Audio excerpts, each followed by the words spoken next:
Ayun guys, magandang gabi dito. Ayan, sa YouTube channel ko. And sorry, medyo maingay background ko ngayon na alimpungatan lang talaga ako sa bagong issue na naman na currently magpapasakit sa ulo ng mga blind sa bagong update ng Messenger. Ayan, ayan, discuss ko lang tong bagong issue nila ngayon na lumantad na naman. So, ano nga ba tong issue na to?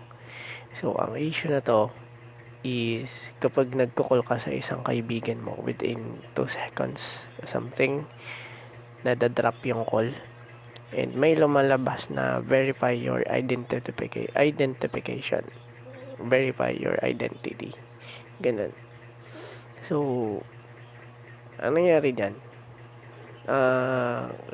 i-share ko na lang din sa inyo. Pag tap ko ng continue,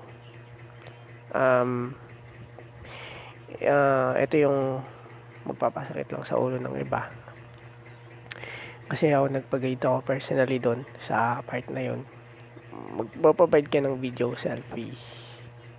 Tapos yung video selfie na yun is madidelete siya after 30 days.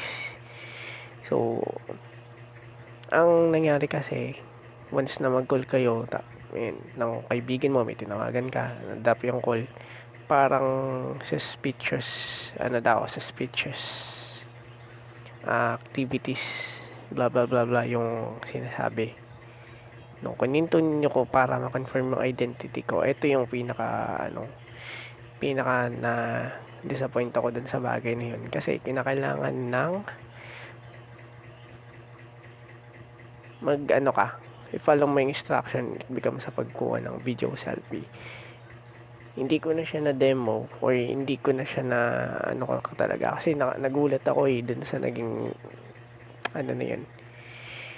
Kailangan mo i-follow yung instruction na halimbawa, turn your head from left and right.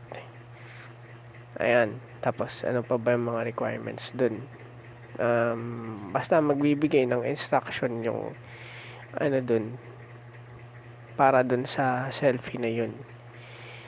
Hindi lang ako sure pero I think nakita ko din tong post na to ni Mintek PH nung nakaraan sa kanyang YouTube channel din and Facebook page. Kung sino man yung mga nakasubscribe dun, ayan, confirm nyo sa comment section ng channel ko kung meron nga talagang post si Mintek PH na ganun. And same kami na na-encounter.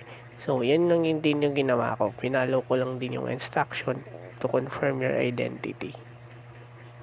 So, ayan, share ko lang sa inyo yung panibagong lumantad na problem na naman sa Meta. Ewan ko kung sino pa next na makaka-experience niyan maliban din sa akin.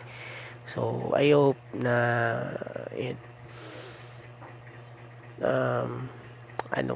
ma-resolve na kaagad to ng Meta.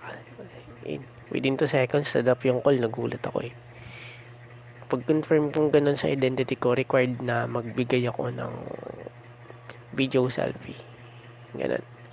So, ayan lang guys.